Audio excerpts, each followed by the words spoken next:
Guerrilla Podcast Syndicate production. GMG, your guide to Australian dream. Learn how to make your Australian dreams come true with GMG Visa Solutions, your guide to Australian dream. This fortnightly podcast provides general advice about migration law and practice, whether it be for studying, working, visiting, migrating to Australia, petitioning for your visa refusal or cancellation, or obtaining Australian citizenship. GMG Visa Solutions got you covered. GMG, your guide to Australian dream.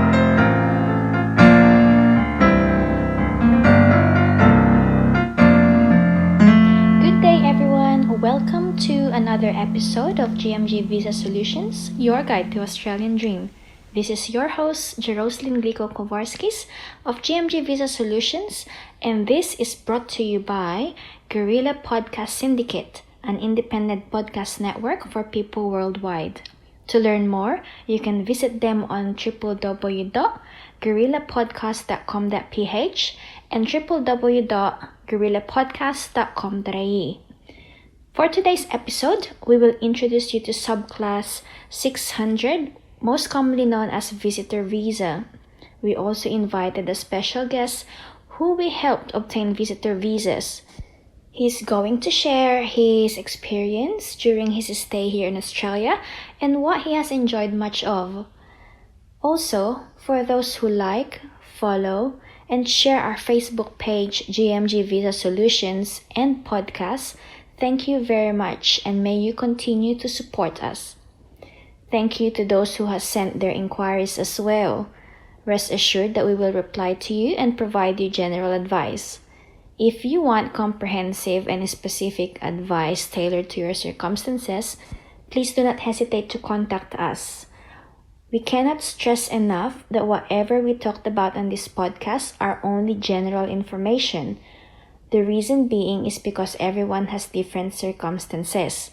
It is best to contact us so we can guide and provide you with visa options suitable to your preferences and needs.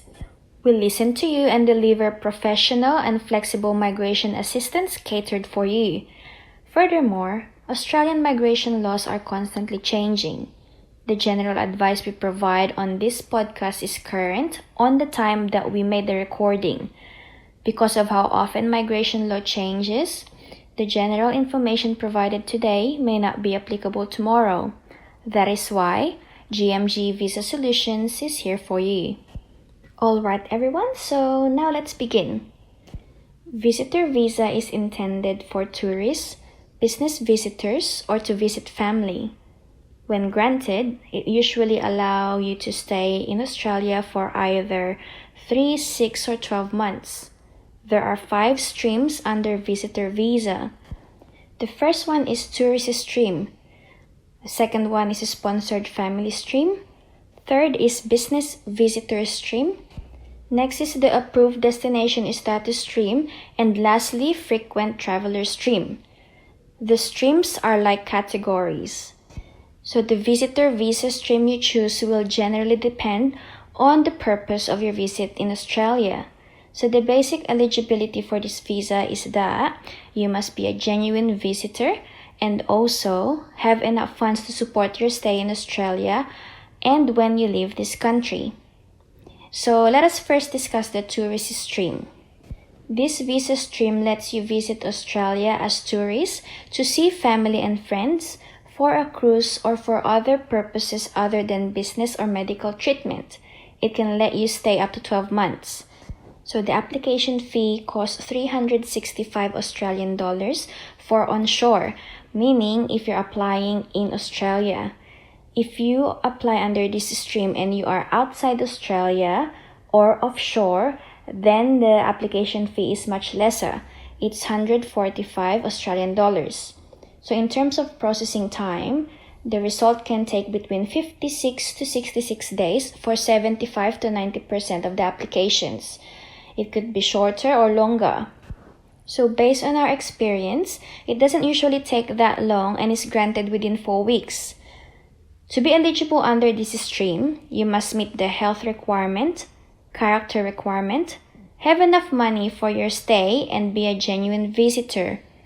Also, if there's a minor involved, meaning a child under 18 years old, it must be on his or her best interest when he or she travel to Australia. So there are additional criteria to be met if the applicant is offshore. 1. You must not owe any money to Australian government. And 2. You may need health insurance. So now let's go to a sponsored family stream. So from the stream name itself, this will let you be sponsored by a family member to come and visit them in Australia. It can let you stay up to 12 months.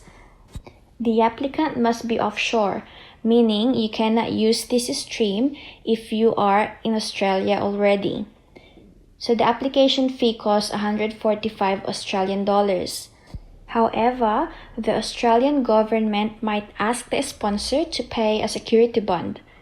In terms of processing time, the result can take between 80 days to 4 months for 75 to 90% of the applications. Again, it can be shorter or longer. To be eligible under this stream, you must meet the health requirement, character requirement, have enough money for your stay, you must not owe money to the Australian government, have a family member sponsor you, and be a genuine visitor. Also, if there's minor involved, meaning children under 18 years old, it must be on their best interest when they travel to Australia. You might wonder what stream, tourist stream or sponsored family stream, would you go for if you have a family in Australia who you can visit. So there's a few things you may want to consider in deciding what stream to go for between the two. So the first one, if you think you have enough money or assets to fund your stay in Australia and your family wants to support you but not be a sponsor, then you go for the tourist stream. The second consideration will be if you go for a sponsored family stream, the 8503 condition is mandatory. So what is a visa condition? So visa condition acts like a limitation on the visa you currently hold. 8503 condition translates to no further stay, meaning there is no chance for you to extend your stay in Australia or apply for another visa while you are in Australia unless you have the 8503 condition waived. So under the tourist stream, it is not mandatory. You may or may not be bound by this condition when you get your visa granted. So before we continue the other streams, let us talk to our special guest today. He is a Filipino citizen, currently residing in Australia with his family. He managed to obtain 3 visitor visas from 2012 to 2018 with the help of GMG Visa Solutions. 2 of his visitor visas were under sponsored family stream, while the last one he obtained was under tourist stream. Please let us all welcome Mr. Gerald Glico. Like what you hear so far? Make sure you never miss a show by clicking the subscribe button now. This podcast is made possible by listeners like you. Thank you for your support. Now, back to the show. So hello, Mr. Glico. It's great to have you on the show today. Well, thank you for having me, and hello to our listeners. So, you've been in Australia 3 times now. When was your first time and what was your main... The first visitor visa I got was granted in 2012 when I have been invited by my sister to come to her wedding. She's an Australian permanent resident at that time and was marrying an Australian citizen. I can't remember how much was the application fee back then. I was offshore and just have submitted a paper application. So how did you manage to get the visa? What stream did you go for in 2012? I needed to comply with the eligibility requirement to obtain a visitor visa. So I went for the sponsored family stream, mainly because at that time I have savings but not sure if it's enough to fund my stay. But I really would like to attend my sister's wedding, so I requested her and her fiancé that time to sponsor me. That is how I managed to satisfy the criteria of having enough money to fund my stay. And in terms of meeting the health requirement, I just provided a general medical certificate from my local clinic. I only intended to stay for a month, so I guess no further medical examination or proof was required by the Australian government. So that's true at that time. So anything lesser than 3 months, the Australian government didn't seem to require further medical assessment. So this time with COVID-19 pandemic is a different story. Australian borders are not fully operational yet, and travel restrictions are still in place. I'm not surprised if once the borders are open for overseas travelers, there might be a stricter approach on health requirement. So Mr. Glico, what other requirements did you need to comply with? I believe the next one was the character requirement, and to satisfy this, I had included a police clearance, not more than 6 months old, which I got from Philippines National Bureau of Investigation. And in terms of debts to Australian government, I do not have any because I haven't been to Australia. My sponsors did not have any outstanding debts as well. I didn't include my family with me in the first application, so I do not need to satisfy the best interest of the child requirement. So in terms of being a genuine visitor, what did you provide the Department of Home Affairs? By the way, Department of Home Affairs was previously known as Department of Immigration and Border Protection, just so our listeners know anyway. Yep, thanks. As previously mentioned, my main reason to go to Australia last 2012 was just to attend my sister's wedding. So some of the documents I have provided were a letter from my employer asking for a month's leave, my bank statement showing some funds, the house that I was renting and its lease agreement, proof of some personal assets that I have at that time, and a personal letter from me stating my reason for visiting, and also to explain that I still have my immediate family in the Philippines to go back to. My sister and her now husband had also provided a copy of their wedding invitation and personal letter of invitation for me to come over.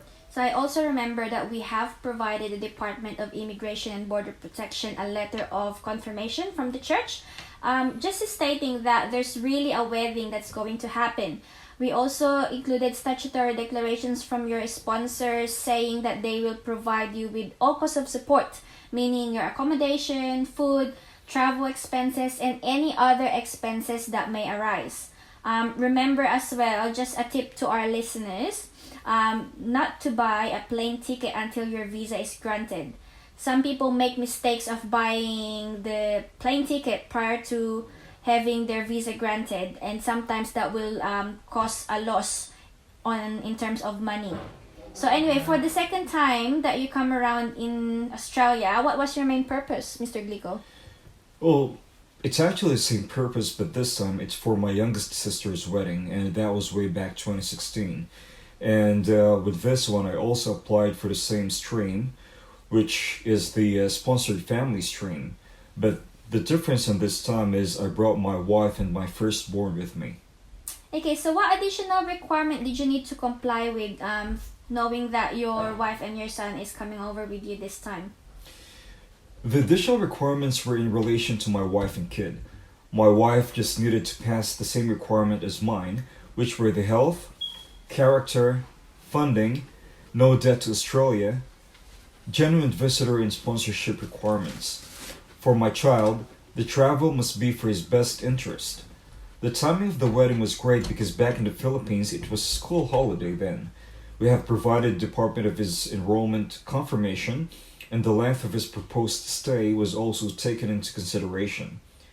Also, I decided to do a further study in the Philippines to be a paramedic. I have included my certificate of enrollment as well, which proved that I have to go back to the Philippines and do not intend to overstay here in Australia. So how long did it take before you got the visa this time? Roughly the same time as before, because we did it through a paper application as well. Okay. So for your first and second visitor visas, you were granted 3 months, and the 8503 condition was applied. Oh, yeah, the 8503 or the no further stay condition. That's correct. So, therefore, we must return to Philippines before our visas expire. Okay, so by the way, listeners, you can request for a waiver for an 8503 condition, but You must have a compelling and compassionate reason for it. So let me provide you an example scenario. So let's say while you are in Australia, one of your close relatives who is an Australian citizen died immediately in a car accident. You only have 2 weeks left on your visa. You would like to be there to attend the funeral and stay longer to help support the family that was left behind. You wanted to be there for them physically and emotionally. Because what happened is outside your control and the impact of what happened will definitely affect your life, then you have a compelling and compassionate reason to apply for a waiver and try to extend your stay. So that's an example for you. And going back to our guest today, for your third visitor visa, what was the purpose of your travel, Mr. Well, for this third visitor visa, I just would like to visit my parents and siblings. So this was last 2018. Furthermore, we had an additional family member. So that was last 2017 when my youngest son was born. And one of my sisters had one hers too. And they were just 2 months apart. So I wanted my son to meet the whole family and celebrate his first birthday with all of us. Lucky for us, the visitor visas were all approved with 3 months stay. What a perfect timing, isn't it? So what's the difference with this one, with your third visitor visa, compared to the other 2 visitor visas that you had? Well, it's mainly it's just mainly under a different stream. So aside from the another family member, this time I applied under tourist stream instead of the usual sponsored family stream, and I didn't get any 8503 or no further stay condition. So what made you decide to go on this different stream, which is the tourist stream, that time around? Well, that time I have a more stable job as a paramedic, and I have invested as well on some assets in the Philippines. So I believed that I no longer have to get or require any further support from my sisters and their husbands. But still, they had provided me declarations that they can assist me and my family if I needed extra funds during my stay in Australia. So when you're finally in Australia, what else did you do aside from attending weddings and spending time with the family? Well, we just made the most of exploring South Australia. We went to Gorge Wildlife Park, and for the first time, I've seen koalas and kangaroos. We also went to this vine region, which is called Barossa Valley, and we went to visit as well Whispering Wall. We dined in different restaurants and did like a food trip. I enjoyed it so much, and the family as well. So lots of beautiful sceneries, beautiful people to spend it with, and of course, beautiful and lovely food. I just love it. Oh, that's great. At least you enjoyed your stay. And so now for our listeners, what can you advise them? Well, visiting Australia is truly worth it, but you have to make sure that you have to prepare all the necessary documents and funds so that you won't have any hassles in your application or whenever you decide to apply for any of the visas for you to enjoy and visit Australia. So pretty much preparation is the key. Anyway, well, thank you for your time today, and may God bless you and your family more, Mr. Glico. Like what you hear so far? Make sure you never miss a show by clicking the subscribe button now. So now let's continue the other 3 visitor visa streams. The third stream is the business visitor stream, which lets you make business or employment inquiries, negotiate contracts, and take part in conference of trade fair. It can let you stay for up to 3 months.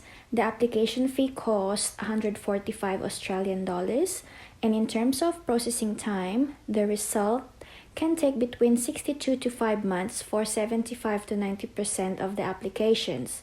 It can be shorter or longer. To be eligible under this stream, you must meet the health requirement, character requirement, know that the Australian government have enough money for your stay, be a genuine visitor, and must perform business visitor activities such as, so the first one, you must make general business or employment inquiries. Second, investigate, negotiate, enter into or review a business contract. The third one is to conduct activities as part of an official government visit. And the other business activity will be taking part in a conference, trade fair, or seminar. So you cannot work or provide services to a business or organization based on Australia. So you cannot sell goods or services directly to public as well. Also, if there's a minor involved, meaning a child under 18 years old, it must be on their best interest when they travel to Australia. So the next stream is called the Approved Destination Status Stream.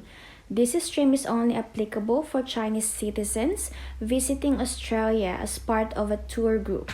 So if granted, you must remain with the organized tour group. The stay period depends on what will be specified in the grant letter that you will receive. It costs 145 Australian dollars. At this stage, due to COVID-19 pandemic, processing times are not available.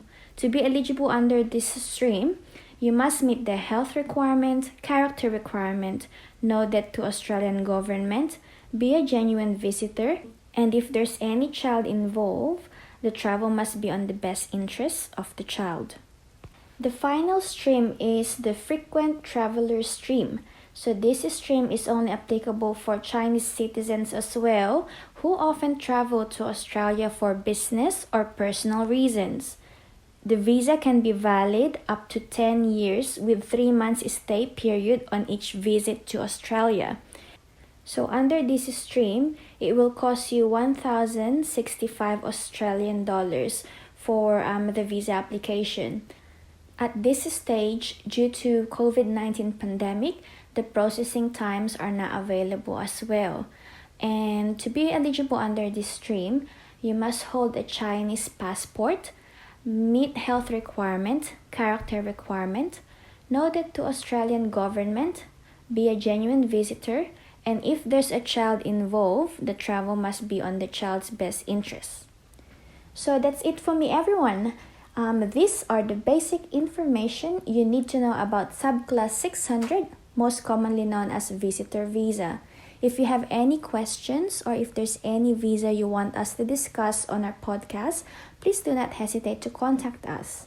Again, whatever we talked about on this podcast are general information only, not in any way specific due to everyone having different circumstances. So you can hear this podcast on different media platforms. So please do not forget to like, follow, and share our Facebook page, GMG Visa Solutions, and also our podcast. You can contact us directly through our Facebook page, email us at enquire@gmgvisasolutions.com.au, or visit our website www.gmgvisasolutions.com.au for further information. So we pride ourselves with well-trained consultants who are equipped and qualified to provide migration services wherever you are in the world. With our comprehensive knowledge and expertise on various migration issues, we can simplify it for you. No more complicated processes, just a straightforward approach that saves you time, money, and effort. So until next time, keep dreaming, keep praying. Dreams do come true. Thanks for listening to GMG Visa Solutions, your guide to Australian Dream. See you and God bless. If you enjoyed this episode, be sure to subscribe so you're notified when a new episode is posted in Apple Podcasts, Google Podcasts, Spotify, Stitcher, or via RSS. While you're at it, if you found value in this show, rate and review this podcast and share it with your friends. If you have any questions, feel free to reach out to us. And if you want to know more, check out www.guerrillapodcast.com.au or guerrillapodcast.com.ph. A Guerrilla Podcast Syndicate production.